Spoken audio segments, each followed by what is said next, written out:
Let's get into baseball, guys. You heard enough of our rambling here. Yankees first to 50. No. Struggling against the Braves and the Orioles. But, well, here's the thing. So they lost the Orioles to the Baltimore series. They took 1 out of 3. Baltimore won the series. Baltimore's the second best team in the AL. Oh, it's crazy. You know what I mean? Yankees are number 1. Baltimore's right behind them. Everybody else doesn't hold the candle to them. It's going to be wild in the playoffs if the trend continues. And the Braves are a good team too. Let's not, but their pitching, it's just they need to figure something out. No, their bullpen too. Like, I'm not confident in any member of the bullpen coming out, and I'm sure as hell not confident in Clay Holmes right now.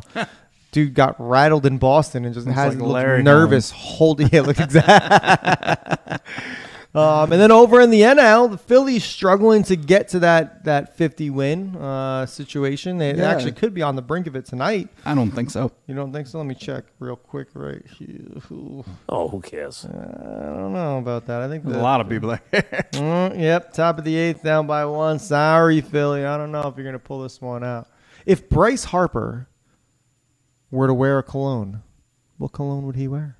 Apparently, according to Twitter, it would be the Hawk Tua. So stupid. I can't stand this girl.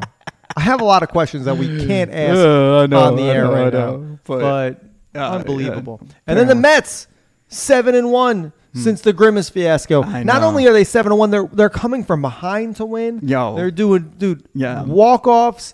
They're scoring runs in the wild card race now. They're half a game out of being in the playoffs. Could be tied. No, they can't be because Padres are playing the same. And we have a Grimace shirt in our shop. We do. You know, give us a shot. .network shop.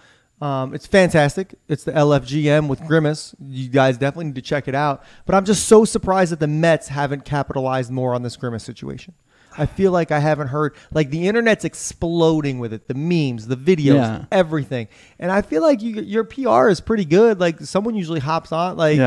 Well, it's crazy too because McDonald's is in a win-win in June's with Grimace. Like, it's insane. Really? So last year it was the Grimace birthday shake. Right. And there was a song made about it. And like people were joking that the Grimace shake would kill you or put you in like a trance or whatever. So it got really, really popular with the youth and teenagers. The youths. And now the same thing. So like actually like this could stem like new Met fans, which I'm pretty excited about.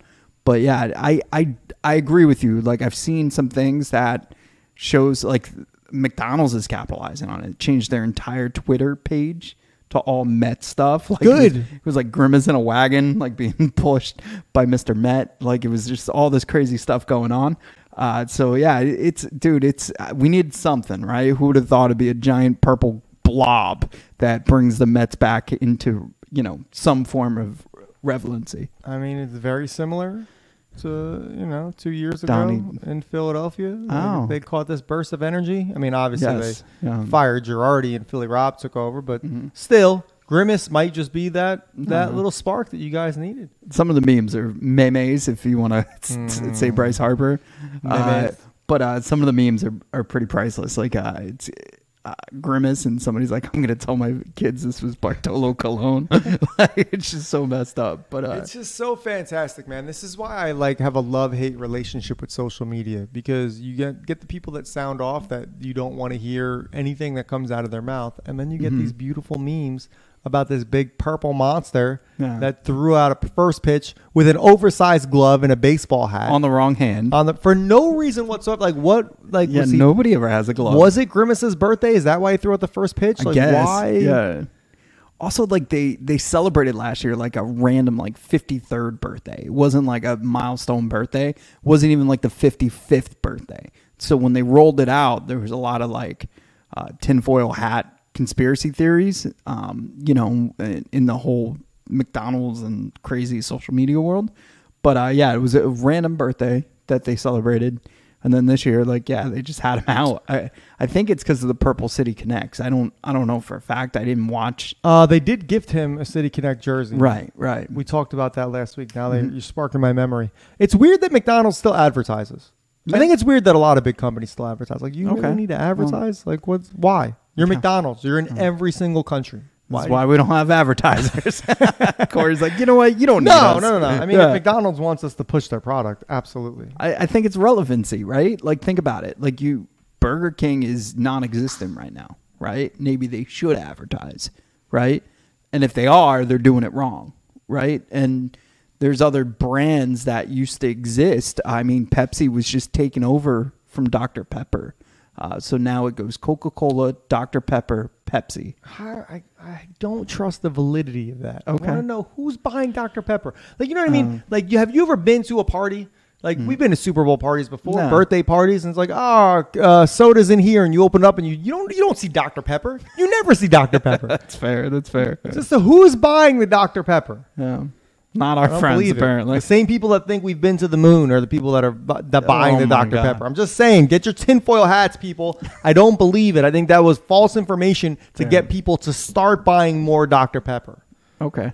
Well, it's not working. I mean, apparently it is working. They're number 2 right now in the beverage game. According to this report. Or is Pepsi just not... It could be that Pepsi's just not selling it. You see what I'm saying? So it could just be like that everybody's just so Coke driven. Because when the Met City Field opened, it was a Pepsi porch. Now it's a Coca-Cola corner. Aren't Coke and Pepsi the same company? Pepsi Cola? No.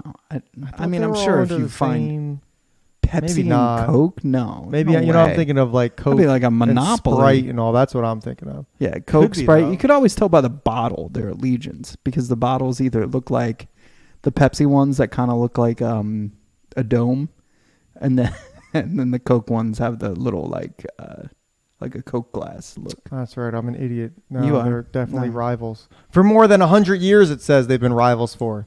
No, That's a long rivalry. that is. Like, throw out the white flag. Yo, that's the other thing. Speaking of rivalries, the Phillies just retired Cole Hamels.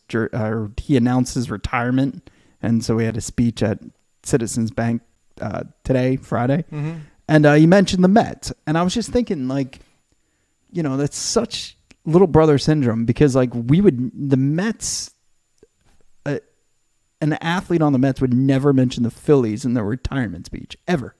Like, you're not gonna have Mike Piazza even thumb across the fact that they beat the Phillies or didn't beat the Phillies or, you know, hated playing against each other. Not in your retirement speech. Yeah, no, absolutely not. Right. So I just thought that was strange. Whatever. I get it. It was charged up. The Mets were on top of the world, and the Phillies came in out of nowhere, went to the playoffs, won the World Series. The Mets had the biggest meltdown in history. So there is that correlation, but I was just like, such a weird take. I just, you know, I don't know. What I do know is Cole Hamels looks like that stepdad that takes over your family and everybody hates him, like the evil stepdad. Like, if they were to redo Mrs. Doubtfire, he could definitely be the dad, like the stepdad. Oh my God, 100%. Yeah. Are you looking at him right now? Yes, I'm looking at an updated picture of Cole Hamels. He is 100% the stepdad. You're not my dad. Gets on the motorcycle and rides off. Right. There's a leather jacket. Yeah. Ruins like your whole family. You had the greatest dad ever. Now you got this guy who works in finance and like just doesn't really like your mom. Throwing beer bottle tops at you. Oh my God. Oh man. Shout out to Cole Hamels. Great career.